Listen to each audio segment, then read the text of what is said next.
फिर हम पूछेंगे ना, डॉलर 50 रुपए से 90 रुपए कैसे पहुंच गया? फिर बताएं। अपने तो नरेंद्र मोदी जी ने कहा था कि अच्छे दिन आएंगे, 2 करोड़ नौकरी शुरू देंगे। करिए सवाल। आपकी डिबेट में मैं एकदम 1 घंटे में सबूत देके जाऊंगी। डॉलर 90 रुपए कैसे पहुंच गया? ठीक है, अब 2 सवाल उठ गए। भाटी जी, आपकी डिबेट में 2 सवाल उठ गए। पहला सवाल तो SIR पे था कि हमें क्या आपत्ति है और हम क्या चर्चा चाहते हैं। दूसरा, मोहम्मद अमीन साहब ने एक सवाल पूछा कि वोट चोरी कहाँ हुआ, और फिर आपने इन बच्चों से पूछा, एक ने भी हाथ नहीं उठाया कि कहीं वोट चोरी हुआ, क्योंकि इनका ध्यान अपनी पढ़ाई लिखाई में रहता है, अपनी किताबों में रहता है। ये फील्ड में तो जाते नहीं, इन्हें नहीं पता कहाँ वोट चोरी होता है।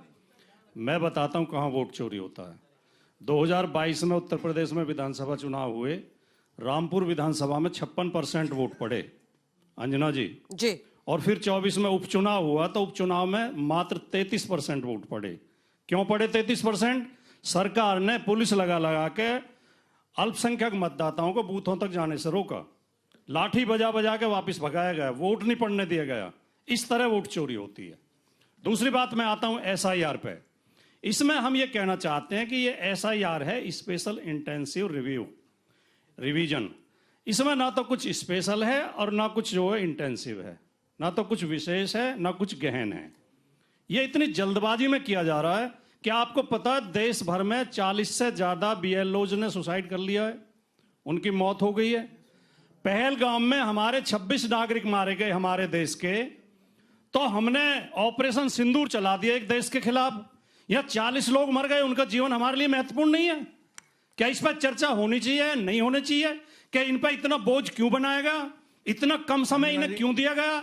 1 महीने में SIR होनी क्यों जरूरी थी? ऐसी क्या आपात स्थिति थी? क्या इसके लिए 3 महीने के समय नहीं दिया जा सकता था? उन्हें पर्याप्त ट्रेनिंग नहीं दी गई, उन्हें पर्याप्त संसाधन नहीं दिए गए। 2000 जो वोट बना रहे हैं, वोटर लिस्ट तैयार कर रहे हैं, 2024 की वोटर लिस्ट का मिलान 2003 की वोटर लिस्ट से नहीं हो पा रहा है, और उनके ऊपर दबाव बनाया जा रहा है कि जल्दी से जल्दी आप इसे अपलोड करिए। पोर्टल खुलता है सुबह 6 बजे से 10 बजे तक, रात को 10 बजे से 12 बजे तक। वो रात भर जाग कर काम कर रहे हैं, उनके ऊपर अतिरिक्त दबाव है। इससे हमें संदेह हो रहा है कि कहीं ना कहीं धांधली का विचार है। और अमीन साहब, आपने जो कहा वोट चोरी कहां हुई, ये नारे होते हैं। जब 75 में इस देश में नारा लगता था कि खा गई चीनी पी गई तेल, ये देखो इंदिरा के खेल, तो इंदिरा ने ना तो चीनी खाई थी ना तेल पिया था। वो एक मुहावरा था कि भ्रष्टाचार हो रहा है। वोट चोरी का मतलब है धांधली हो रही है। चोरी ऐसे नहीं हो रही है जैसे घरों में दीवार तोड़ के चोरी हो जाती है। आप मुहावरे को समझिए, नारे को समझिए। ये सरकार धांधली करना चाहती है और चुनाव आयोग इसकी धांधली में सहयोग कर रहा है। आपके पास कोई सबूत है? हाँ, मेरे पास सबूत है। मैं बताता हूँ, ने तो राहुल गांधी के सारे मेरे पास सबूत है, कर दिया। डॉक्टर साहब मेरे पास सबूत है। हमने 2017 में उत्तर प्रदेश में हमारी सरकार थी, हमने स्मार्टफोन देने की घोषणा की थी। चुनाव आयोग ने रोक लगा दी थी कि अब चुनाव आ गए हैं, अब स्मार्टफोन नहीं दे सकते।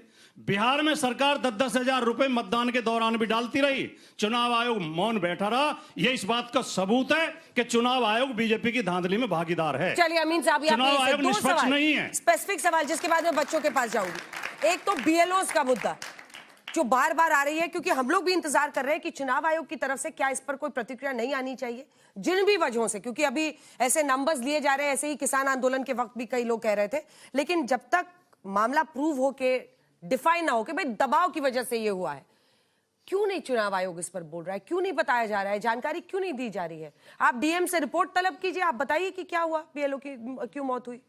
और दूसरा जो इन्होंने कहा है पक्षपातपूर्ण रवैया। हाँ, मैं आपको बताऊंगा अंजना जी, आपके दर्शकों को और सभी को बताना चाहूंगा कि जब ये बात आई कि BLOs के ऊपर दबाव पड़ रहा है, मैं समझता हूं 51-52 से लेकर आज तक BLOs ही काम करते रहे हैं और कभी भी कोई दबाव महसूस नहीं किया गया। लेकिन अब की बार इसको एक मुद्दा बनाया जा रहा है। साहब, लगभग देश में कितने BLOs हैं इस वक्त? कोई नंबर है आपके पास? इस वक्त मुझे याद नहीं है, ठीक है।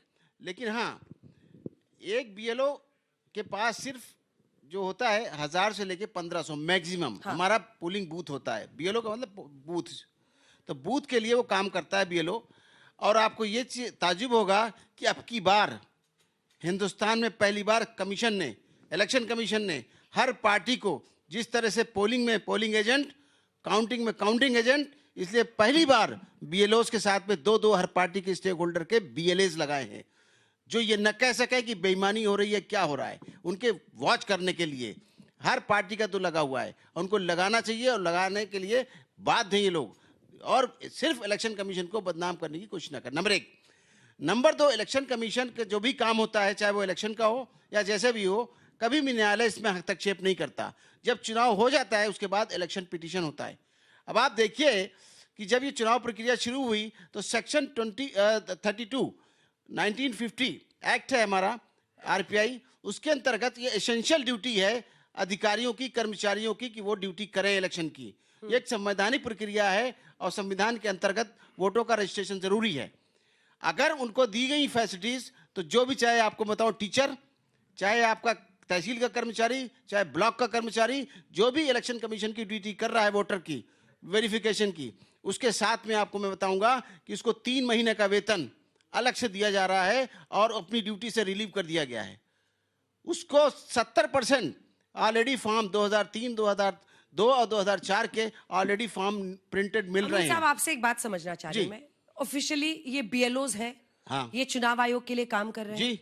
अगर परिस्थितियों में जिन भी वजहों से उनकी मृत्यु हो रही है, हाँ, तो इस पर जानकारी कौन देगा? मुझे उसके प्रति चुनाव आयोग देगा ना। हाँ। तो वो जानकारी इतने दिनों मुझे तक क्यों नहीं उनके आ रही प्रति, है? परिवारों के प्रति संवेदना है, नंबर 1। नंबर 2 ये है कि वो इसको दबाव ना समझें। मैं समझ सकता हूं कि ये स्टेट लेवल पे जो अधिकारी होते हैं वो अपना दबाव प्रेषित देते होंगे, मैं ऐसा मानता हूं, जिसकी वजह से उनको लगता है। लेकिन ये जांच का विषय है कि किस कारणों से उनकी मृत्यु हुई। लेकिन हाँ, ये एक जल्दी से ही क्विक कारण नहीं है। आप इसमें बोलना चाहते हैं, जल्दी से, फिर मैं काम सवाल से लूंगी मत- बच्चों को। देखिए, मीना जी, जब बस बेईमानी करने को बस एक लाइन जोड़ देना चाहता हूँ, बेईमानी करने के लिए एक कहा लाइन जोड़ जाएगा, देना चाहता हूँ। तो जब 900 बेईमानी बोलने में ले रही हूँ। 30 दिन में 900 से 1000 फॉर्म को आपको निपटाना है। आपको 30 से 50 फॉर्म रोज बस एग्जामिन करना है, इससे ज्यादा नहीं। और एक बूथ पर कई बार 2-2 बीएलओ दिए हुए हैं, ये भी मैं आपको बता दूं। जिस बूथ से हम आते हैं वहां भी है। मैं ये नहीं कह रहा हूं कि उनमें क्या है, किस कारण से उनकी मृत्यु हुई, लेकिन एक सवाल जरूर आप सबों के लिए है। बिहार में जल्दी हुआ तब विरोध कर रहे थे, उत्तर प्रदेश में बहुत पहले शुरू किया गया तब विरोध कर रहे हैं। अखिलेश जी ने भी किनको फॉर्म भरा आप है। बचाना ये चाहते कहना हैं, बहुत फेक आसान वोटर्स को आप है। बचाना चाहते हैं। अखिलेश यादव जी ने भी फॉर्म भरा है ये एसआईआर कह का। देना बहुत आसान है कि कोई दबाव नहीं है, कोई ज्यादा काम नहीं है। इस जिले में जहां हम ये डिबेट कर रहे हैं, गौतम बुद्ध नगर में 18 लाख मतदाता हैं केवल, उनमें से 4 लाख मतदाता बीएलओ को मिल नहीं रहे हैं। ये मेरे हाथ में अखबार की खबर है।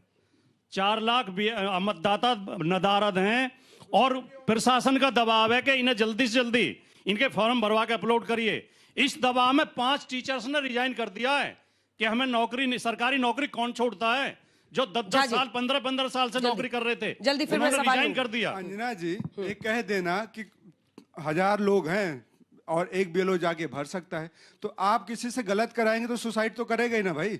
जितने लोगों को वीडियो वायरल हुए हैं, जितने बीएलओ कह रहे हैं कि हमारे ऊपर प्रेशर है, प्रेशर किस चीज का है? एक आदमी को 30 फॉर्म भरना कोई बड़ी बात नहीं है, लेकिन एक आदमी से कहा जाता है कि 300 लोगों का नाम ढूंढ के एक घर में भरो और एक घर में दिखाओ कि यहाँ 300 लोग रहते हैं, भाजपा के कार्यकर्ता रहते हैं, तब वो सुसाइड करता है, क्योंकि वो राष्ट्रभक्त होता है और भाजपा भक्त बनने से इनकार कर देता है। नहीं, बस शुक्ला जी, एक लाइन शुक्ला जोड़ जी, देना शुक्ला चाहता जी। हूं, शायद जानकारी नहीं है कि कैसे ये हो रहा है एसआईआर। आप वहां बता पर वो दीजिए, जाकर एक के मिनट फॉर्म और, डिस्ट्रीब्यूट अंजना जी, किया एक मिनट जाता मैं और है, कहूंगा। वो सर, एक सामने बार में बोल भरते लिया हैं, कीजिए ना। वो सामने भरते हैं। बीएलओ के साथ आपके पॉलिटिकल पार्टीज के आपके लोग प्रतिनिधि होते हैं, बीएलए भी आपके होते हैं। यदि ठीक है, नहीं शुक्ला काम जी। करते हैं तो सर, आपकी प्लीज, राजनीतिक मुझे सवाल निष्क्रियता लेने है। दो। देखिए, बिहार में इन्होंने इतना शोर मचाया कि लोगों के वोट काट दिए। सुप्रीम कोर्ट बारंबार कह रहा है कि एक वैध वोटर ले आइए जिसका नाम काट दिया गया हो। ये महीनों बीत गया, नहीं ले जा पाए, तो कितना झूठ बोलेंगे भाई? ये झूठ की कोई लिमिट होती है कि नहीं होती है? बिहार में ले नहीं जा पा रहे, बाकी जगह चिल्ला रहे हैं।